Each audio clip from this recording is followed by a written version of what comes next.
If you wake up to pee at night, it's not your bladder. It's something completely different. How many times did you wake up last night to pee? Once? Twice? More than that? So many people that get up through the night think that they have a prostate problem or a weak bladder. Well, you're going to learn today it has nothing to do with that. And if you get up even once a night, you're going to be extremely happy that you watched this video, because I'm going to show you how to fix it very quickly. Because the real big problem is not the peeing at night. It's what it does to your sleep. It literally will destroy your sleep. And with poor sleep, that gives you a cascade of a lot of other problems, including affecting your metabolism, okay, your ability to lose weight. It will raise your cortisol if you're not sleeping. It'll put you at risk for type 2 diabetes and give you something called insulin resistance, which creates a lot of other issues related to blood sugar. It will increase your risk of high blood pressure, make your arteries more stiff, give you more visceral fat because of the cortisol. It'll keep you in a hunger mode, wanting to snack through the day. Also, not sleeping affects your ability to detoxify your brain. That's why you wake up with brain fog. I had that really bad. Your mood goes down, anxiety, depression, your cognitive function, focus, memory, concentration, all are affected if you're not sleeping. Not to mention low testosterone. And of course, you're going to be tired all day long because you're not sleeping. There are cultures where there's people that live well into their 80s and even 90s, and they sleep through the entire night. They're not getting up at all. Yet in certain countries, especially in the US, 1 in 5 men and 1 in 4 women get up at least once or twice to urinate every single night, which is crazy. So aging is not the problem. There's several other things that I'm going to show you that are the problem. So the first thing you need to know is there's a hormone involved. Maybe you've never heard about this hormone, and I'm not going to get into it too deep, but it's called the anti-diuretic hormone. Now think about what that means. Anti-diuretic. It means it's anti-you urinating excessively, especially through the night. So this hormone is super important in the prevention of excessive urination, especially at night. It has everything to do with water balance. If there's a problem with this hormone, you're going to make more urine, especially at night. The first thing that will affect it is having an imbalance of too much salt and not enough potassium. This is very common. So right there, that's going to affect the kidneys. That's going to create a problem. Your body's going to want to get rid of this excess salt, so it's going to cause more urine to be produced. And just so you know, avocados are loaded with potassium. Leafy greens, bigger salads have a lot of potassium. Next one is blood sugar, which if you're diabetic, you know that you pee through the night, because if there's too much sugar in your blood, the body will get rid of it. And so as it goes through the kidney and the bladder, it's going to pull water with it. Typically, if you have an imbalance of salt and potassium and blood sugar issues, you're going to have fluid retention in your legs. So if you were to press into your lower leg or ankle or your foot, and it leaves a dent, that means you have fluid retention. But when you're no longer standing and you lay horizontal in bed, a lot of that fluid is going to get absorbed back into the blood, and it has to go somewhere, and it's going to go out through the kidneys. So if you have fluid retention, suspect these two problems right here. Some really key nutrients that are involved with bladder control are vitamin B1 and magnesium.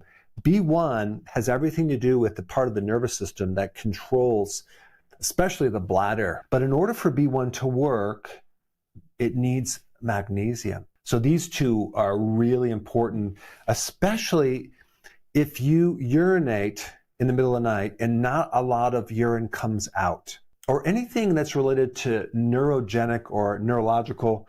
Think B1 and magnesium.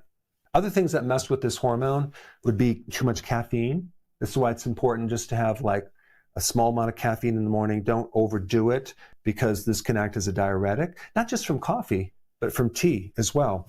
And even chocolate has some stimulants in there that can cause a diuretic effect. Sugar and starch, of course, are going to contribute to this insulin resistance. And this is a really big culprit, because this is going to raise the glucose in the blood, and the body is going to have to get rid of it. It gets rid of it fast with the help of insulin, but as it leaves, it pulls water. So if you're doing sugar or starch, especially in the evening, you're going to have to pee at night several times. Excess protein. When you consume too much protein, one of the byproducts is urea. And your body's going to get rid of urea by releasing more urine. So if you're having a huge protein supper, whatever, suspect you might need to get up because of the excess protein turning into urea. This is why I recommend having most of your protein as your first meal, maybe at lunch, and having a smaller amount of protein for dinner if you're getting up or having a problem sleeping. But the biggest trigger for throwing off this hormone is this right here, alcohol. Boy, if you want to get up and pee, just drink alcohol before bed. That's one of the biggest triggers. When's the worst time to drink fluids? Well, the answer to that is later at night. Anytime before 3 hours of you going to bed is a very bad idea. A lot of people, including me, are not thirsty in the first part of the day, but a lot more thirsty in the evening. And I used to drink a ton of water at night until I learned that this is not dehydration. It's a survival mechanism to cause you to have enough fluid because you're not going to be drinking for the next 12 hours. What's worse than that is snacking on carbohydrates and starches or salty things, snacking. You'll get really thirsty and drink a lot of fluid. Oh my gosh, you're going to be up all night urinating, because also the sugar and the starch are going to deplete your potassium even more. It's not just what you drink, it's what you're eating. Now think about this. Your kidneys filter 170 liters of fluid all day long, okay? They're filtering all this liquid, but only getting rid of between 1.5 and 2 liters of fluid. So now let's talk about how to turn this thing around. I've already covered a lot of these things, but let's just go through the list. Avoid all alcohol, okay, at night. Right there, that's going to make a huge change. If you have any challenges of getting off alcohol, I'm going to put a link down below for a video for you to watch, okay? No fluids 3 hours before bed. So I get a lot of fluid in the first part of the day and also up until dinner time. You don't want to have salty things right before bed. You don't want to consume any snacks at night. That is a killer for most people because it's going to create insulin resistance. In fact, out of all the things you can do, the snacking at night is the absolute worst thing, especially if you get up even one time a night. If you have too much sodium and not enough potassium, and this is very common, the kidneys will not respond to that hormone like they should anymore. And so one thing that I recommend is start increasing higher potassium foods, avocados, or even take a high potassium electrolyte in the early part of the day, not at night. So this is one more thing that I've been successful with in helping with this problem. Also, just helping people stop drinking too much caffeine. And it's amazing how many people drink coffee all day long, and they just need to cut down the caffeine because the diuretic is just pushing the fluid out. I don't want to beat a dead horse, but no snacking. Also, keep your carbs lower, okay? If you reduce your carbs and your sugar, then there won't be any reason to actually cause the water to go out. You have to realize that water follows sugar, okay? So if there's more sugar, it's going to follow it and it's going to go out through the urine.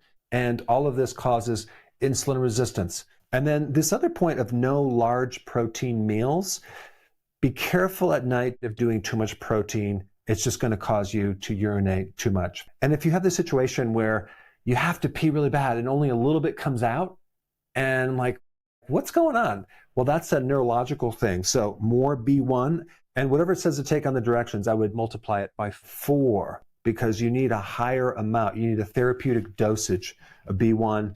Also add magnesium glycinate and more potassium. Now, I promise you, if you apply what I just showed you, you are going to sleep through the night. And I want you to come back and comment down below so it'll give other people hope that it really does work. But before you click away, I want you to do this right now. I created a one-page download that you can print out that actually covers my daily routine in a checklist. It took me a long time to figure it out, but it's very, very simple. I put a link down below.